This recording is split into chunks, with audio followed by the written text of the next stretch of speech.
La seconde où mon père a éclaté de rire en voyant ma bague, quelque chose s'est brisé en moi. Ce n'était pas un bruit fort, ni dramatique, juste un craquement net, assez aigu pour faire saigner mon âme. Fiancé, a-t-il hurlé, un sourire carnassier étirant ses lèvres pour que tout le jardin puisse en profiter. Ne sois pas ridicule. Qui voudrait jamais t'épouser? Regarde-toi. Tu es aussi terne que ce morceau de verre à ton doigt. Les rires ont fusé. Les verres ont tinté. Ma sœur a ricané en couvrant sa bouche manucurée. Je suis restée là, figée dans ma robe simple, souriant comme on m'avait appris à le faire sous la torture psychologique de cette famille. Je sentais la chaleur de l'humiliation me brûler les joues, mais je ne pouvais pas bouger. Je voulais hurler, mais ma voix était morte dans ma gorge depuis des années. Mais ce qu'ils ne savaient pas, ce qu'aucun d'eux ne pouvait imaginer dans leur arrogance aveugle, c'est que 3 minutes plus tard, une portière de voiture allait claquer dans l'allée. Et l'homme que mon père voulait le moins voir au monde, l'homme dont il craignait l'ombre, allait franchir ce portail, me regarder dans les yeux et dire « Je suis son fiancé ». Et à cet instant précis, le monde de mon père allait s'effondrer. Avant de vous raconter comment cette journée est passée de l'humiliation totale à la vengeance la plus douce de ma vie, j'aimerais savoir d'où vous écoutez cette histoire. Dites-moi dans les commentaires votre ville ou votre pays, et quelle heure il est chez vous en ce moment. J'adore lire vos réponses, cela me rappelle que je ne suis pas seule. Revenons quelques heures en arrière. Tout a commencé dans le calme trompeur de mon appartement parisien. J'étais debout devant la baie vitrée du Penthouse de Béranger, regardant la Défense s'étirer sous le ciel gris de novembre. Je tournais et retournais l'anneau à mon doigt. C'était une bague art déco des années 1920, un bijou d'une finesse incroyable, avec un saphir central entouré de petits diamants anciens. Elle n'était pas énorme, elle ne criait pas nouveau riche, elle murmurait une histoire. Béranger avait mis 6 mois à la trouver chez un antiquaire renommé parce qu'il savait que je détestais le clinquant. Il savait que j'aimais les choses qui avaient une âme. Mais en regardant ce symbole d'amour pur, je ne ressentais que la nausée. Une boule lourde, froide, s'était installée dans mon estomac dès le réveil. Aujourd'hui, c'était l'anniversaire de mon père, Rodolphe. Et pire encore, c'était le jour où j'avais promis de venir. Tu devrais l'enlever, ai-je murmuré pour moi-même, mes doigts effleurant le métal froid. Si je la porte, ils vont trouver un moyen de la salir. C'était le réflexe conditionné de toute ma vie, cacher ce qui m'était précieux pour que ma famille ne puisse pas le détruire. J'ai commencé à faire glisser la bague, sentant une honte familière m'envahir. Pourquoi, à 32 ans, étais-je encore cette petite fille terrifiée? Une main chaude s'est posée sur la mienne, arrêtant mon geste. Je n'avais pas entendu Béranger entrer. Il sentait le bois de santal et le café frais. Non, dit-il doucement, mais avec cette fermeté inébranlable qui me faisait toujours frissonner. Tu la gardes, Eulalie. Tu es la femme la plus forte que je connaisse. Tu gères des risques financiers de millions d'euros chaque jour. Tu ne vas pas laisser une réunion de famille te dicter qui tu es. Je me suis tournée vers lui. Béranger avait 39 ans, 7 ans de plus que moi, et il portait le poids de ses responsabilités avec une élégance naturelle. En tant que président-directeur général d'Atlantis Construction, l'un des plus grands groupes de BTP en France, il avait l'habitude de commander des armées d'ingénieurs et de négocier avec des ministres. Mais pour moi, il était juste Béranger. Mon refuge. Ils ne savent pas, ai-je chuchoté. Ils ne savent pas pour nous. Ils ne savent pas qui tu es. Et c'est mieux ainsi pour l'instant, a-t-il répondu en embrassant mon front. Je veux qu'ils te respectent pour toi, pas pour mon titre. Mais je te promets une chose, je ne serai pas loin. La réunion du conseil d'administration finit à 13h. Je serai là pour le dessert. Il ne savait pas à quel point j'aurais besoin de lui bien avant le dessert. J'ai pris ma voiture, une petite berline fiable mais modeste que je gardais exprès pour mes visites chez mes parents. Je ne voulais pas leur montrer ma réussite. Je ne voulais pas qu'ils sachent que je gagnais 3 fois le salaire de mon père. Dans leur récit, j'étais Eulalie la ratée, la fille trop sérieuse, celle qui n'avait pas de mari, pas d'enfant, pas de glamour. Et étrangement, c'était plus sûr de les laisser croire ça. Le trajet vers les Yvelines a duré 1 heure, mais cela m'a semblé être une éternité. Chaque kilomètre qui me rapprochait de la maison d'enfance augmentait ma tension artérielle. Je me souvenais des critiques constantes, des comparaisons, de la façon dont mes succès scolaires étaient ignorés tandis que le moindre sourire de ma sœur Floriane était célébré comme un exploit national. J'ai garé la voiture un peu à l'écart.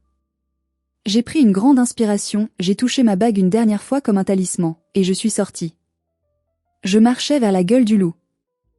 La maison de mes parents se dressait au bout d'une allée de gravier, une bâtisse prétentieuse qui essayait trop fort de ressembler à un petit manoir. De loin, elle impressionnait. Mais avec mon œil d'experte en évaluation immobilière, je voyais les fissures. La peinture s'écaillait subtilement sous les corniches. Le toit avait des tuiles manquantes. Le jardin, autrefois entretenu par un paysagiste coûteux, était maintenant un peu sauvage, l'herbe trop haute, les rosiers non taillés. C'était le portrait parfait de ma famille, une façade brillante cachant une pourriture structurelle et une faillite imminente. Je n'ai même pas eu le temps de sonner que la porte s'est ouverte. Ma mère, Guillemette, se tenait là. Elle portait une robe à fleurs trop vive pour la saison et son sourire était aussi faux que ses perles. « Ah, te voilà », dit-elle sans m'embrasser, son regard scannant ma tenue de haut en bas avec une désapprobation clinique. « Toujours en gris ? On dirait que tu vas à un enterrement, pas à l'anniversaire de ton père. Tu n'as pas trouvé un mari, mais tu pourrais au moins trouver un styliste. » « Bonjour, maman. »« Je vais bien, merci de demander, » répondis-je, ma voix neutre, professionnelle. C'était mon armure. Ne rien ressentir. Ne rien montrer. « Entre vite, ne laisse pas entrer le froid, » soupira-t-elle en tournant les talons. Le salon était déjà bondé.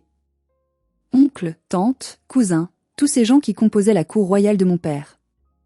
L'air était saturé d'un mélange esséurant de parfums lourds et d'odeurs de cuisine grasse. Et au centre de tout, il y avait Floriane. Ma petite sœur. L'enfant doré. À 25 ans, Floriane n'avait jamais travaillé un seul jour de sa vie. Elle se définissait comme créatrice de contenu, ce qui signifiait qu'elle passait ses journées à se prendre en photo avec des vêtements qu'elle ne pouvait pas se permettre et à poster des citations philosophiques qu'elle ne comprenait pas. Elle portait une robe de cocktail scintillante qui coûtait probablement plus cher que ma voiture. Elle tenait une coupe de champagne et riait trop fort à une blague de mon oncle. Dès qu'elle m'a vue, ses yeux se sont plissés. « Oh, regardez qui a décidé d'honorer le petit peuple de sa présence » s'écria-t-elle. « Eulalie. Tu as l'air fatiguée. Le travail de bureau, ça ride, tu sais? Tu devrais essayer ma nouvelle crème au caviar. »« Bon anniversaire à papa » dis-je en ignorant sa pique, cherchant mon père des yeux. Rodolphe trônait près de la cheminée, un verre de whisky à la main. Il avait vieilli, ses cheveux s'étaient raréfiés, mais son ego, lui, avait pris du volume. Il portait un costume qui tirait un peu trop sur les boutons au niveau du ventre. « Papa » dis-je en m'approchant. Il me jeta un coup d'œil distrait, comme on regarde une mouche un peu gênante. « Tu es en retard, Eulalie. »« Comme d'habitude. » Aucun respect pour le temps des autres. J'étais arrivé avec 5 minutes d'avance. Mais la vérité n'avait aucune importance ici. Je discutais justement avec l'oncle Marc de ma promotion, continua-t-il en haussant la voix pour que tout le monde l'entende. Le siège social a enfin compris que je suis indispensable. Je vais être muté à la Défense le mois prochain. Je travaillerai directement avec le comité exécutif d'Atlantis. Je me suis raidi. Atlantis Construction. L'entreprise de Béranger. Le grand patron, le mystérieux PDG dont personne ne voit jamais le visage, m'a personnellement envoyé un email pour me féliciter de mes chiffres, ment-il avec un aplomb effrayant. On est comme ça, lui et moi. Il croisa 2 doigts boudinés. Je savais pertinemment que c'était faux. J'avais vu les rapports de Béranger sur la table de la cuisine ce matin même. La branche régionale dirigée par mon père était sous surveillance pour performances médiocres et irrégularités comptables. Il n'était pas promu. Il était sur la sellette. Mais je n'ai rien dit. J'ai mordu l'intérieur de ma joue. À quoi bon? Il croirait toujours ses mensonges plutôt que ma vérité. C'est merveilleux, Rodolphe, s'extasia ma tante. Tu es vraiment le pilier de cette famille. Eh bien, il faut bien que quelqu'un ramène de l'argent et du prestige ici, dit-il en me lançant un regard lourd de sous-entendu. Ce n'est pas avec le salaire de fonctionnaire d'Eulalie qu'on va briller. Je ne suis pas fonctionnaire. Je suis auditeur senior dans un cabinet privé international. Mais il n'avait jamais pris la peine d'écouter ce que je faisais réellement. Je me suis dirigé vers le buffet pour me servir un verre d'eau, espérant devenir invisible. C'est là que tante Lison m'a rejointe. Lison était la sœur de ma mère, mais elle était tout l'opposé, franche, un peu brouillonne, et la seule personne ici qui m'aimait vraiment. Ne les écoute pas, ma chérie, chuchota-t-elle en me pressant le bras. Tu vaux mieux qu'eux. Puis, son regard est tombé sur ma main gauche. Ses yeux se sont écarquillés. Oh mon Dieu, souffla-t-elle. Eulalie. Est-ce que c'est? Je n'ai pas eu le temps de répondre. Floriane avait suivi mon regard. Elle a poussé un petit cri perçant, pas de joie, mais de pure prédation. Qu'est-ce que tu as au doigt? Hurla-t-elle, attirant l'attention de toute la pièce. Maman. Papa. Regardez. Eulalie porte une bague. Elle essaie de nous faire croire qu'elle est fiancée. Le silence est tombé sur le salon. Mon père s'est tourné lentement vers moi, un sourire cruel se dessinant sur son visage. Le spectacle allait commencer. Le jardin était baigné d'une lumière d'automne pâle, mais pour moi, c'était comme si un projecteur de salle d'interrogatoire venait de s'allumer. Mon père a marché vers moi, fendant la foule des invités comme Moïse ouvrant la mer Rouge. Il tenait son verre de whisky comme un sceptre. « Montre-moi ça », ordonna-t-il. Ce n'était pas une demande. J'ai levé la main, tremblante malgré moi. La bague brillait doucement, digne et réservée, tout le contraire de l'atmosphère ambiante. Rodolphe a saisi mon poignet avec ses doigts moites, serrant un peu trop fort. Il a levé ma main à la hauteur de ses yeux, plissant le front dans une grimace théâtrale d'examen. « C'est quoi cette horreur » lâcha-t-il enfin. « C'est tout petit. On dirait un bijou de grand-mère trouvé dans une brocante de banlieue. »« C'est du style art déco, papa, » dis-je, ma voix plus faible que je ne l'aurais voulu. « Elle a une histoire. » « Une histoire ?» Il a ri, un son aboyant et sec. « Laissez-moi deviner l'histoire. Tu l'as achetée toi-même, n'est-ce pas? Pour faire croire aux cousins que tu n'es pas la vieille fille désespérée que tout le monde connaît? » Non, répliquai-je, sentant la colère monter. Mon fiancé me l'a offerte. Le mot fiancé a agi comme un détonateur. Floriane a éclaté de rire, renversant presque son champagne. Un fiancé, gloussa-t-elle. Laisse-moi deviner. C'est le comptable de ton bureau? Celui qui a mauvaise haleine et qui vit encore chez sa mère? Ou alors c'est un gars que tu as rencontré sur Internet et qui en veut à tes économies? Il ne s'intéresse pas à mon argent, Floriane. Tout le monde n'est pas comme toi, ai-je riposté. C'était sorti tout seul. Le visage de ma mère s'est durci. Ne parle pas comme ça à ta sœur. Elle, au moins, elle a du goût. Regarde sa bague à elle. Floriane a brandi sa main. À son doigt trônait un énorme solitaire. Je savais, d'un simple coup de professionnel, que c'était une pierre de mauvaise qualité, pleine d'inclusion, achetée pour la taille et non pour la valeur. C'était vulgaire, bruyant, faux. Ça, c'est une bague, déclara mon père en lâchant mon poignet avec dégoût. C'est ce qu'un homme offre quand il respecte une femme. Ton truc là, c'est une insulte. Il s'est approché de mon visage, son haleine chargée d'alcool m'agressant les narines. Tu sais ce que je pense, murmura-t-il assez fort pour que le cercle autour de nous entende. Je pense que personne ne veut de toi. Tu es trop difficile. Trop intelligente pour ton propre bien.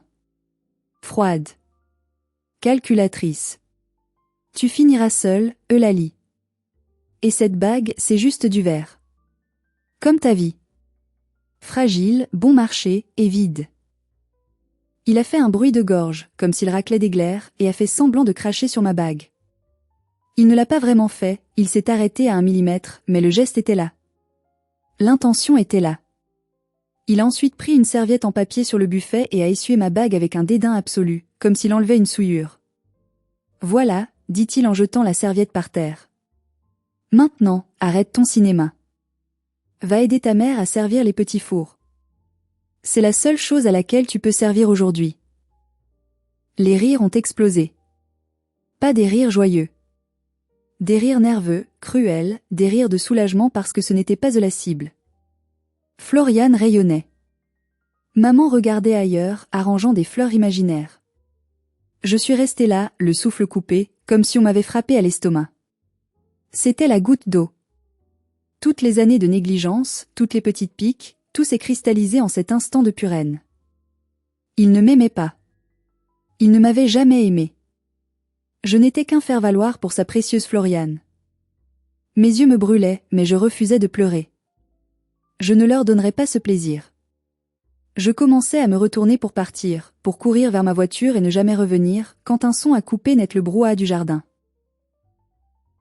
Le ronronnement grave, puissant, inimitable d'un moteur V12. Le bruit venait de l'allée. C'était un son d'autorité, de puissance mécanique brute. Le gravier a crissé sous des pneus larges. Une berline noire, longue, aux vitres teintées, s'est arrêtée juste devant le portail ouvert du jardin. Une voiture présidentielle. Le silence est tombé instantanément.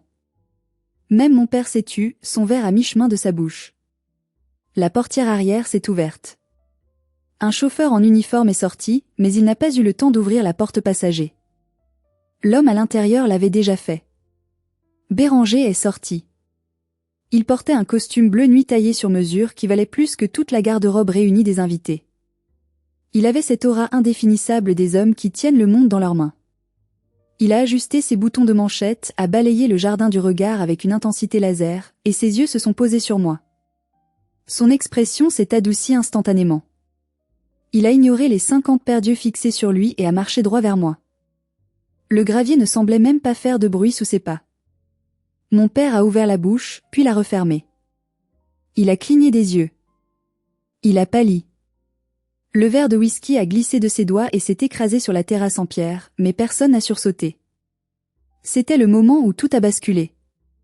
Si vous étiez à ma place, après avoir été humilié de cette façon par votre propre père, auriez-vous laissé votre fiancé le détruire sur le champ, ou auriez-vous essayé de calmer le jeu? Dites-moi honnêtement ce que vous auriez fait dans les commentaires. Je lis tout. Béranger s'est arrêté devant moi.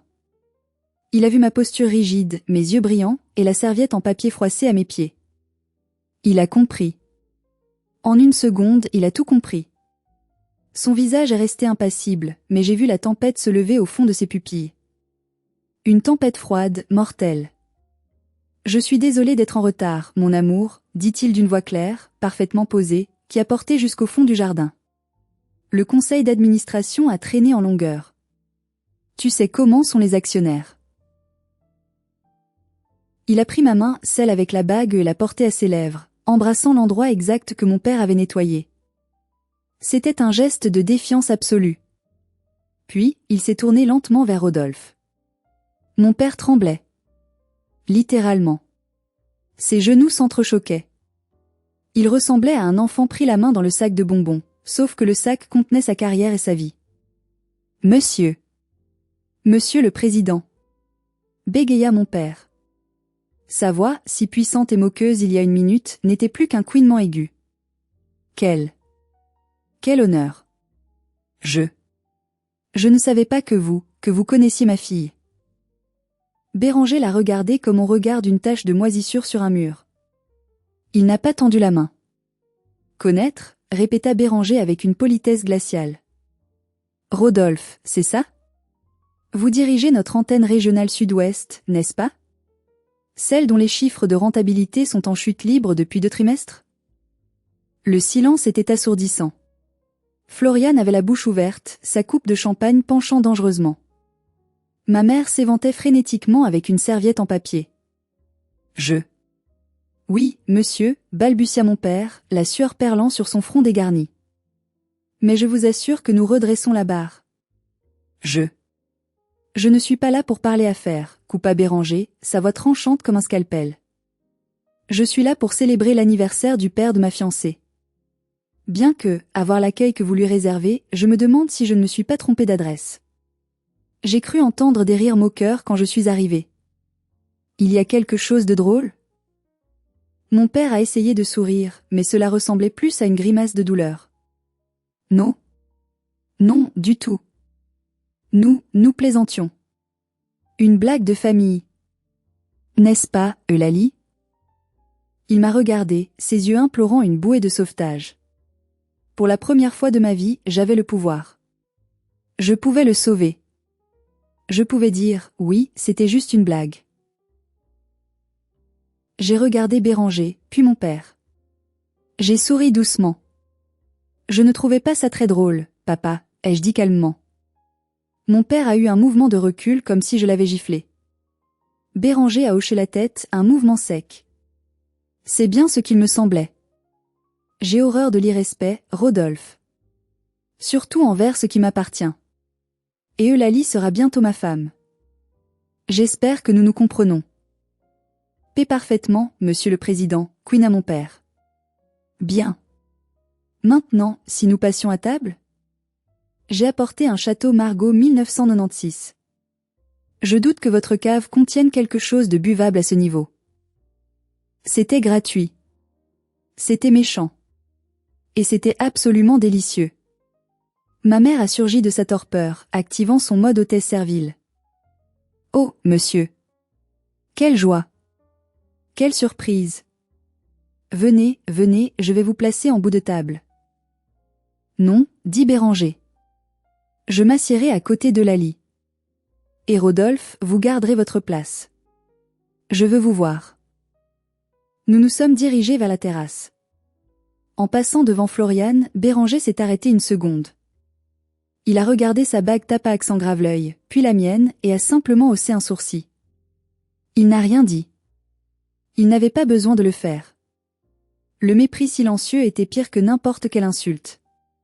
Floriane est devenue rouge pivoine et a caché sa main derrière son dos. Je me suis assise à table, le cœur battant la chamade. Je savais que ce n'était que le début. Béranger venait de lancer la première salve, mais la guerre ne faisait que commencer. Le dîner a été une étude sociologique fascinante sur l'hypocrisie humaine. Mon père, qui 10 minutes plus tôt me traitait de déchet, passait son temps à essayer de remplir le verre de Béranger et à rire trop fort à ses moindres remarques. « Alors, Béranger, je peux vous appeler Béranger ?» demanda mon père, la voix mielleuse. « Non », répondit Béranger en coupant sa viande avec précision. « Monsieur le Président suffira dans ce cadre. » Rodolphe a avalé sa salive difficilement. « Bien sûr, Monsieur le Président. Je disais donc, Eulalie a toujours été notre fierté. Une fille si studieuse. Si sérieuse.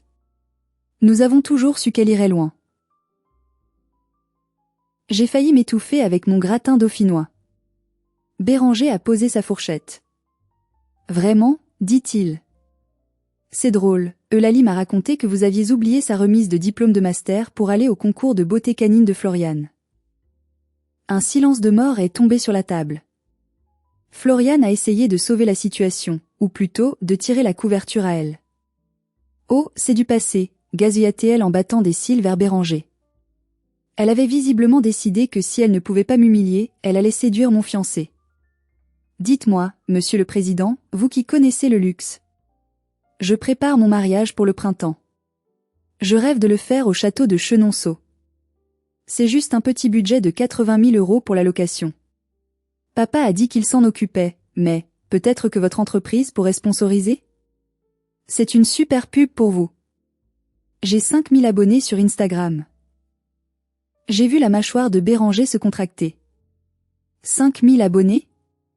C'est le nombre d'employés que je licencie quand je ferme une filiale inefficace, mademoiselle.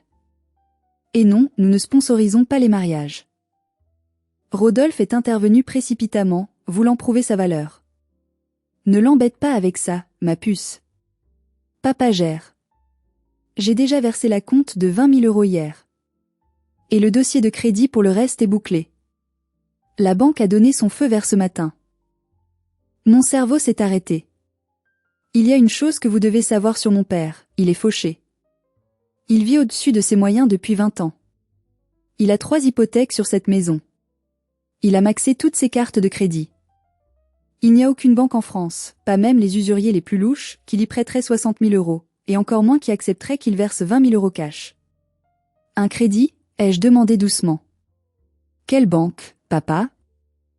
Ça ne te regarde pas, Eulalie, aboya-t-il, oubliant un instant la présence de Béranger, avant de se radoucir. Une banque privée. J'ai mes relations. C'est étrange, dis-je, mon instinct d'auditrice de risque passant en alerte rouge.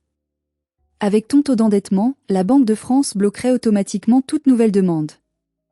À moins qu'il n'y ait un garant. Un co-signataire avec un dossier financier impeccable. Quelqu'un comme moi. J'ai senti un frisson glacé me parcourir l'échine. J'ai repensé à la semaine dernière. Mon père m'avait demandé de lui envoyer une copie de mon passeport pour mettre à jour l'assurance vie familiale. J'avais trouvé ça bizarre, mais je l'avais fait par lassitude. « Excusez-moi, dis-je en me levant brusquement. Je dois aller aux toilettes. »« Tu ne peux pas attendre le dessert ?» gronda ma mère. Je ne l'ai pas écouté. Je suis entrée dans la maison. Mais je ne suis pas allée aux toilettes. Je suis allée directement dans le bureau de mon père. Le bureau sentait le tabac froid et la poussière. C'était le sanctuaire de mon père, l'endroit où il jouait au grand homme d'affaires. Je savais exactement où il cachait la clé de son tiroir secret, sous le faux ficus dans le coin. Il n'avait jamais été très original. J'ai trouvé la clé. Mes mains tremblaient, non plus de peur, mais d'adrénaline. J'ai ouvert le tiroir du bas du bureau en acajou. Il y avait là un dossier bleu, posé sur le dessus, comme s'il venait d'être consulté. L'étiquette portait l'inscription manuscrite « Mariage Floriane ». J'ai ouvert le dossier. La première page était une demande de prêt à la consommation auprès d'une banque en ligne connue pour sa rapidité et son laxisme. Montant, 60 000 €. Objet, événement personnel. Emprunteur principal, Floriane D., ma sœur, qui n'avait aucun revenu. Co-emprunteur ou garant solidaire, Eulalie D. Mon nom. Mon adresse. Mon numéro de sécurité sociale. Et au bas de la page, ma signature. C'était une imitation presque parfaite. Il s'était entraîné. Il avait pris ma signature sur une vieille carte d'anniversaire ou un document scolaire, et il l'avait reproduite. J'ai feuilleté la suite. Il y avait la copie de mon passeport. Il y avait même de fausses fiches de paie à mon nom, grossièrement maquillées sur Photoshop, mais suffisantes pour tromper un algorithme bancaire. La date de validation était d'hier. L'argent avait été viré sur le compte joint de mes parents ce matin.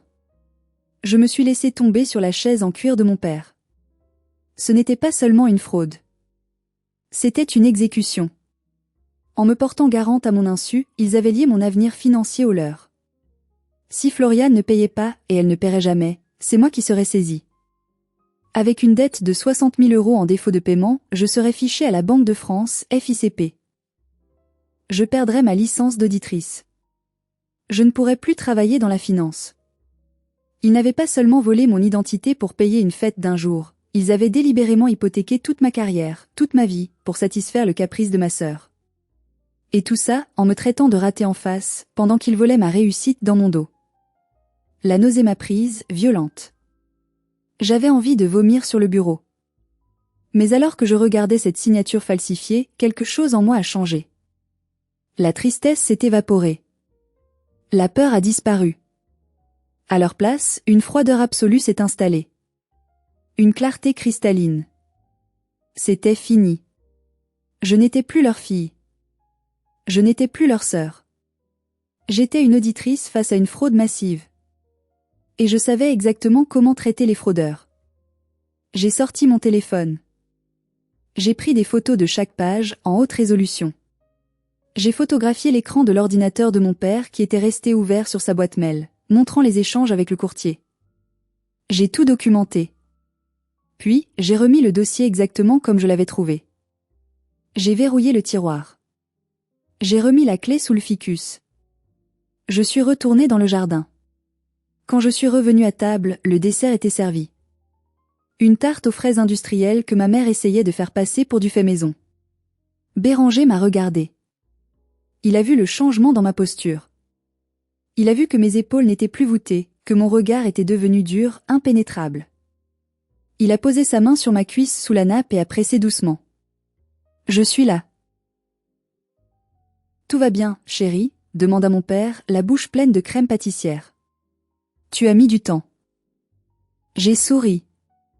C'était le sourire le plus dangereux que j'ai jamais fait. Tout va très bien, papa, dis-je doucement. Je réfléchissais juste à ce que tu as dit sur le crédit. C'est impressionnant que tu aies réussi à obtenir ça si vite. Il s'est tendu légèrement. Oui, bon, le talent, ça ne s'apprend pas, c'est vrai, continuai-je en prenant une gorgée d'eau. J'espère juste que la banque a bien vérifié toutes les signatures. Tu sais, avec les nouvelles lois sur la fraude bancaire, ils envoient systématiquement des alertes SMS aux cosignataires maintenant. C'est automatique. La fourchette de mon père s'est figée en l'air. Florian a arrêté de mâcher. Quoi, dit-il, sa voix montant d'une octave. Des alertes? Oui, mentis-je avec aplomb. Pour lutter contre l'usurpation d'identité. Si un numéro de téléphone ne correspond pas au dossier national, la police est prévenue dans les 48 heures. C'est une nouvelle directive européenne. Béranger en parlait justement l'autre jour. Je me suis tournée vers Béranger.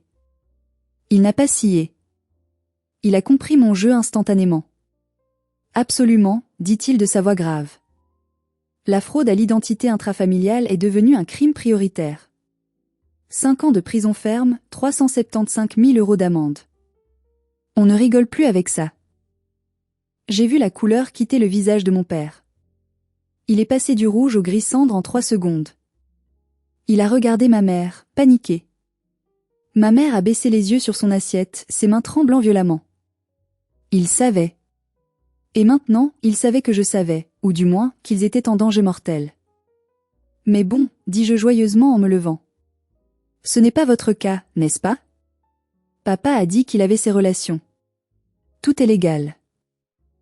J'ai pris mon sac à main. Nous devons y aller, annonçai-je. Béranger a une conférence téléphonique avec Tokyo. Merci pour ce repas instructif. Déjà, Queen à ma mère. Mais le café. Pas de café, trancha Béranger en se levant. Il dominait mon père de toute sa hauteur. Rodolphe, j'attends votre rapport rectificatif sur mon bureau lundi matin. Et ne faites pas d'erreur cette fois. Nous avons marché vers la voiture sans nous retourner. J'ai senti leur regard brûler mon dos. La panique. La terreur. Dès que les portières lourdes de la berline se sont refermées, isolant le bruit du monde extérieur, j'ai craqué. Je n'ai pas pleuré. J'ai commencé à trembler de rage. Ils ont volé mon identité, dis-je à Béranger, ma voix brisée. Ils ont pris un crédit de 60 000 € à mon nom pour le mariage de Florian. J'ai les photos. Béranger n'a pas dit un mot. Il a sorti son téléphone.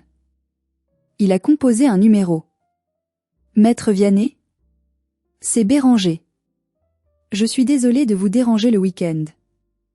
J'ai besoin que vous prépariez un dossier pénal urgent. Usurpation d'identité, faux et usage de faux, escroquerie en bande organisée. Les coupables sont Rodolphe et Guillemette D. Oui, mes beaux-parents. Je veux que vous les détruisiez. Légalement. Totalement. Il a raccroché et m'a pris la main. La guerre est déclarée, Eulalie. Et ils n'ont aucune idée de l'arme nucléaire qui vient de se braquer sur eux. Les 3 jours qui ont suivi ont été un mélange surréaliste de silence radio et d'activité frénétique. Mon père ne m'a pas appelé. Il devait être terrifié, attendant que la police frappe à sa porte suite à mon mensonge sur les alertes SMS. Mais la police n'est pas venue tout de suite. Nous avions un meilleur plan. Lundi matin, j'ai déposé une plainte officielle auprès du procureur de la République avec l'aide de l'avocat de Béranger. Nous avons également notifié la banque prêteuse que le prêt était frauduleux. Mardi, la banque a gelé le compte de mes parents. L'argent du prêt, qu'ils avaient déjà commencé à dépenser, la compte au château, une nouvelle voiture pour Florian, a été bloqué ou réclamé. Mercredi, j'ai lancé l'appât. J'ai envoyé un SMS à ma mère. « Maman, je me suis senti mal d'être partie si vite. Je veux me faire pardonner. » J'ai pris rendez-vous pour Florian chez Céleste Mariage, avenue Montaigne vendredi à 14 h. Je veux lui offrir sa robe. C'est ma contribution. La réponse est arrivée en 10 secondes. Oh ma chérie. Je savais que tu étais raisonnable. Papa est encore un peu fâché, mais ça va l'adoucir. On sera là. Je savais que tu nous aiderais. Ils n'ont eu aucun soupçon. Leur avidité les rendait aveugles. Ils pensaient que j'étais la même Eulalie docile, qui cherchait à acheter leur affection. Ils pensaient que le problème du crédit était passé inaperçu. Vendredi est arrivé. Je me suis habillée avec soin. Un tailleur pantalon blanc immaculé, des talons aiguilles, mes cheveux tirés en un chignon strict. Je ne ressemblais plus à la victime. Je ressemblais à la Némésie. Béranger voulait venir, mais j'ai refusé. C'est mon combat, lui ai-je dit. J'ai besoin de les regarder dans les yeux quand le couperet tombera. Toi, occupe-toi de Rodolphe au bureau. Avec plaisir, avait-il répondu avec un sourire froid. Je suis arrivé devant la boutique de luxe. À travers la vitrine, je les voyais. Floriane, ma mère, et même mon père qui avait pris son après-midi, probablement en mentant encore à son patron. Il buvait du champagne offert par la maison. Floriane tournoyait dans une robe sirène incrustée de cristaux Swarovski. Elle avait l'air heureuse. Elle avait l'air d'une princesse. J'ai pris une grande inspiration. J'ai fait signe à l'homme qui attendait dans une voiture banalisée de l'autre côté de la rue. C'était un huissier de justice, accompagné de 2 officiers de police judiciaire. « Allons-y, dis-je. » J'ai poussé la porte de la boutique. La clochette a tinté joyeusement, annonçant la fin de leur monde. « Eulalie !» s'écria Floriane en me voyant entrer. Elle ne remarqua pas tout de suite les 3 hommes derrière moi. « Regarde. C'est la robe princesse Grèce. Elle coûte 12 000 €, mais puisque tu paies, j'ai pensé que... » Elle s'est tue en voyant mon visage. Je ne souriais pas « Bonjour, Floriane. »« Bonjour, papa, maman. »« Tu es en retard, » grommela mon père, le verre de champagne à la main. « Allez, sors ta carte, on a d'autres courses à faire. » L'huissier s'est avancé. C'était un homme grand, avec une voix de stentor. « Monsieur Rodolphe D. Madame Guillemette D. » Mon père a froncé les sourcils. « C'est moi. »« Qui êtes-vous ? » ?»« Un ami de Lali. »« Je suis maître Caron, huissier de justice. Je suis accompagné du capitaine Lefebvre.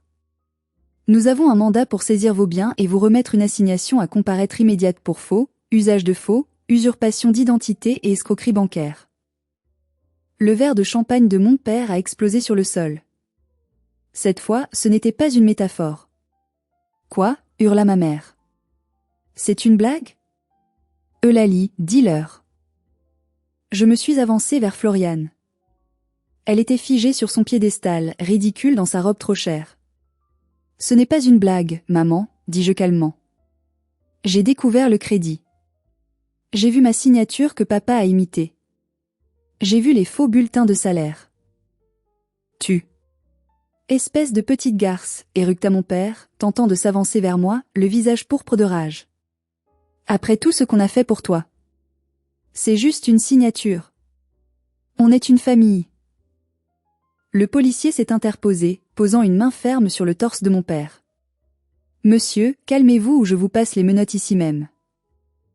Floriane a commencé à pleurer, des larmes noires de mascara coulant sur ses joues poudrées. Mais mon mariage. L'acompte est payé. L'acompte a été payé avec de l'argent volé, mademoiselle, dit l'huissier. Le château a été prévenu. La réservation est annulée. Et cette robe? Il la regarda avec dédain. Vous allez devoir l'enlever. Vous ne pouvez pas la payer. C'est ma sœur qui paie, cria Floriane en me pointant du doigt. Elle a de l'argent. Son fiancé est riche. Paye, Eulalie. Ne me fais pas ça. J'ai regardé ma sœur. Vraiment regardé. Je n'ai vu aucune affection. Juste une sangsue qui paniquait parce que son hôte arrêtait de donner son sang. Non, Floriane, dis-je. Je ne paie pas. Cette robe, ce mariage, cette vie de luxe que vous menez, tout est fini. Tu voulais une vie de princesse? Commence par trouver un travail. Je te hais, hurla-t-elle. Je te hais. Tu es jalouse. Peut-être, admis-je. J'étais jalouse de l'amour que papa et maman te donnaient. Mais maintenant, je réalise qu'ils ne t'aimaient pas. Ils t'achetaient. Et aujourd'hui, le chèque est en bois. Je me suis tournée vers mon père. Il était effondré sur un pouf en velours, la tête dans les mains. Tu as dit que ma bague était en verre, papa. Que ma vie était fausse. Regarde-toi. Tu es menacé de prison pour avoir volé ta propre fille. C'est ça, la réalité. Je suis sortie de la boutique. Les cris de Floriane et les supplications de ma mère résonnaient encore dans la rue, mais pour la première fois, je ne les entendais plus avec mon cœur. C'était juste du bruit. Si vendredi était le jour du jugement familial, lundi a été le jour de l'exécution professionnelle. Je n'étais pas là, mais Béranger m'a tout raconté le soir même, avec une satisfaction sombre. Rodolphe s'était présenté au travail, espérant que son statut de beau-père du PDG le sauverait encore. Il avait ignoré les appels de la police tout le week-end, se cachant chez lui. Il pensait pouvoir manipuler Béranger. Il est arrivé à la réception, le sourire arrogant collé au visage, demandant à voir son gendre. Son badge ne marchait pas. Les portiques de sécurité sont restés rouges. 2 agents de sécurité l'ont escorté, non pas vers le bureau du PDG, mais vers une salle de réunion au rez-de-chaussée. À l'intérieur, il n'y avait pas Béranger. Il y avait le directeur des ressources humaines et le directeur juridique du groupe. Monsieur D. a commencé le DRH. Suite à un audit déclenché la semaine dernière, nous avons découvert des irrégularités massives dans vos comptes de frais. Déjeuner fictif, factures de taxi personnel, détournement de matériel informatique. C'est un malentendu, a protesté mon père. Béranger sait. Demandez à Béranger. Monsieur le Président est au courant, a coupé le directeur juridique. C'est lui qui a ordonné l'audit. Il nous a également informé de la plainte pénale déposée contre vous pour usurpation d'identité bancaire. Selon les clauses de moralité de votre contrat, c'est une faute lourde immédiate. Ils ont posé une lettre sur la table. Vous êtes licencié sur le champ. Sans indemnité. Sans préavis. Et Atlantis Construction va se porter partie civile pour récupérer les sommes détournées. Mon père a essayé de jouer sa dernière carte. Vous ne pouvez pas faire ça. Ma fille va l'épouser. Votre fille, a dit le DRH en rangeant ses dossiers, a envoyé une note ce matin au service RH pour confirmer qu'elle n'avait aucun lien financier avec vous et qu'elle soutenait pleinement les actions de l'entreprise. On lui a donné une boîte en carton. On lui a donné 10 minutes pour vider son bureau sous surveillance. Quand il est sorti de la tour de la Défense, sous la pluie fine, il n'était plus le directeur régional. Il était juste un homme de 62 ans, sans emploi, avec un casier judiciaire en devenir et une montagne de dettes. Le fiancé de Floriane, un jeune homme issu d'une bonne famille bourgeoise, a appris la nouvelle le lendemain. La saisie des comptes, l'annulation du château, la plainte. Il a rompu par SMS. Il ne voulait pas être éclaboussé par la boue. L'empire de carton de mon père s'était effondré, soufflé par le vent de sa propre arrogance. Les semaines suivantes ont été un bombardement. Ma mère m'appelait 10 fois par jour. Des messages vocaux pleurant, hurlant, suppliant. Tu ne peux pas mettre ton père en prison. Il est vieux. Il ne survivra pas. Retire ta plainte. Floriane est en dépression. Elle ne sort plus de sa chambre. C'est ta faute. On va perdre la maison. Les huissiers vont tout prendre. C'était tentant de céder. La culpabilité est une vieille amie toxique. Une partie de moi, la petite fille qui voulait être aimée, voulait tout arrêter. Mais Béranger était là. Et ma tante Lison aussi.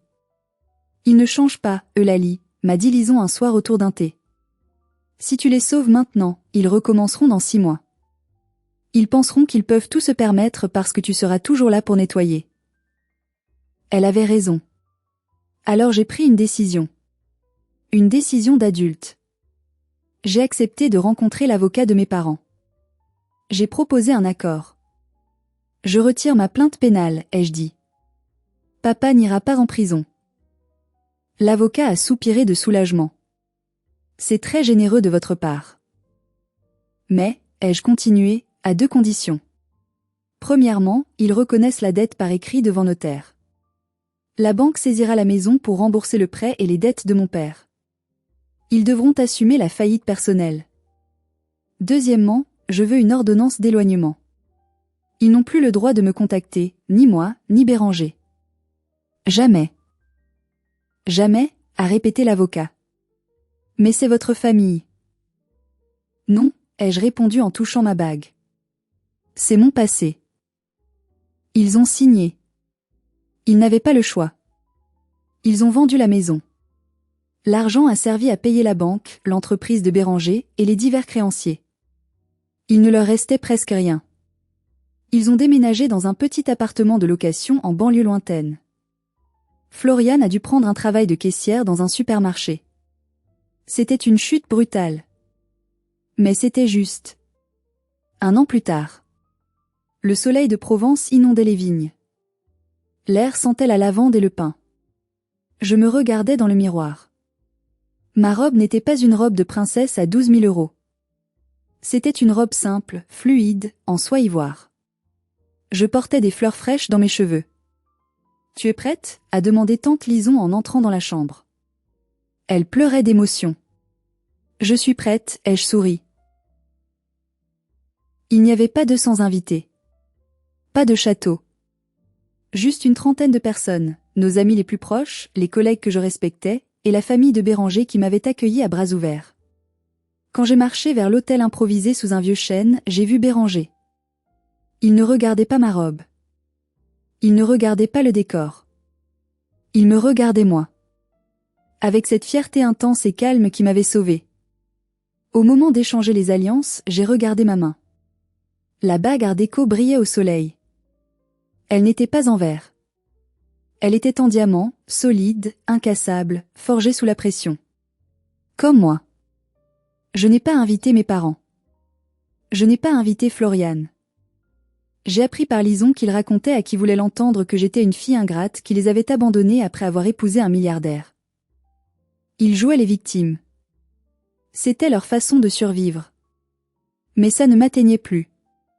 Le soir du mariage, Béranger a porté un toast. À Eulalie, a-t-il dit en levant son verre. Non pas parce qu'elle est ma femme. Mais parce qu'elle est la personne la plus courageuse que je connaisse. Elle a eu le courage de se choisir elle-même. J'ai regardé autour de moi, entouré d'amour véritable, pas d'amour conditionnel ou acheté. J'ai réalisé que la famille, ce n'est pas le sang. Le sang, c'est juste de la biologie. La famille, c'est la loyauté. C'est le respect. C'est ceux qui sont là quand vous tombez, pas ceux qui vous poussent. Mon père m'avait demandé, qui voudrait t'épouser ? La réponse était là, devant moi, dans les yeux de l'homme merveilleux qui tenait ma main. Mais la réponse la plus importante était celle que je me donnais à moi-même. Je voulais m'épouser. Je voulais aimer la femme que j'étais devenue. Si vous êtes coincé dans une famille qui vous fait sentir petit, qui se moque de vos rêves, qui vous utilise, rappelez-vous de mon histoire. Ne les laissez pas définir votre valeur. Le verre qu'ils voient en vous est peut-être un diamant qu'ils sont trop aveugles pour apprécier. Partez. Coupez les ponts si nécessaire. La liberté a un prix, mais elle vaut chaque centime. C'est la fin de mon histoire. J'espère qu'elle vous a donné de la force. Avez-vous déjà dû couper les ponts avec un membre toxique de votre famille ? Comment vous êtes-vous senti après ? Coupable ou libéré ? Partagez votre expérience dans les commentaires, cela aide énormément la communauté. Et si vous avez aimé cette revanche, n'oubliez pas de liker la vidéo et de vous abonner pour ne pas rater les prochaines histoires. Nous publions chaque semaine. Merci de m'avoir écouté. Prenez soin de vous. Вам надо бояться. Увидела бы это ее мама или папа, тогда ой. Вот видишь, опять прогоняю. Можно ананас просто сделать. Кого травить будем? ТГшечку травить будем. Дачки пофоткать, чтобы было уф. Посипки. Что не сняла? Сейчас там процесс. Затравочку снимем, так сказать, и будем продолжать. Айван? Айван. Айван. Айван. Ну, я в Китае подписан. Ну, и все назвали меня Айван. Как и Поппи тоже Айван был вроде. Или Он Поппи был. Или Эван. Ой, что случилось? Что произошло? Погоди.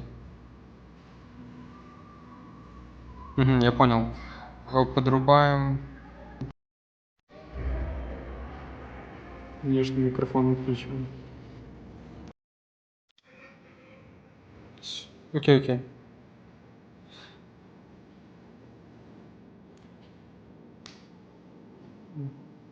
Так он же Вроде нормально заряжен. Да что-то он странно сделался. Что, чуть-чуть поддержим. Салют, тролль. Здорово. Че, Оксана сняла? Салют. Давай, снимай.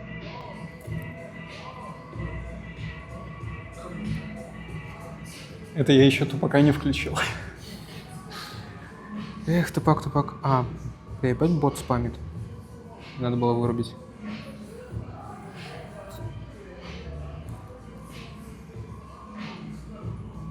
Ты как этот железный человек. Да. А фотограф кто, Глеб? Да. Привет, закат. Я не бот. Не, ну похож, кстати, ник похож. Ты модер ебашит. Глеб, ТГ можешь чекнуть? Чуть попозже. Чуть-чуть попозже. Ну что, сняла? На Вань. Скажите, когда поменять? Можешь менять.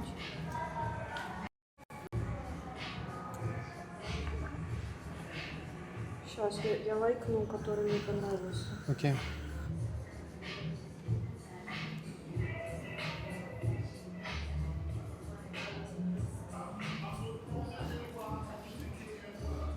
Глеб на шпагат. Не.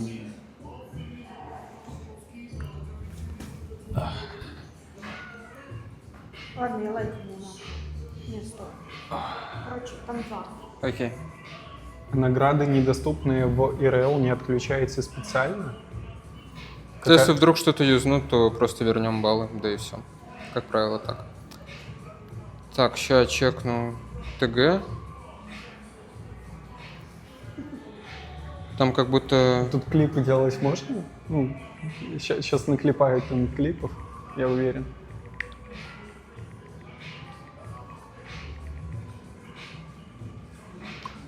Глеб, Какая у вас капризная модель? модель лучшая, сама собралась, сама все сама. Так, что еще раз? Фотограф укажет немножко. Модель рукожоп. Стул, Не позирует. Ставь мне стул. Длинный? Ваня, не знаю. А, стоп, нет, возьми вот этот черный, мне больше нравится. Нет. А, в шубе вот эти. Стой, убери стул. Вот модель, блядь, рукожоп еще говорит, я тут все сама. Да я пальцы веером. Вот этот. Ну, Портрет. да. Портрет.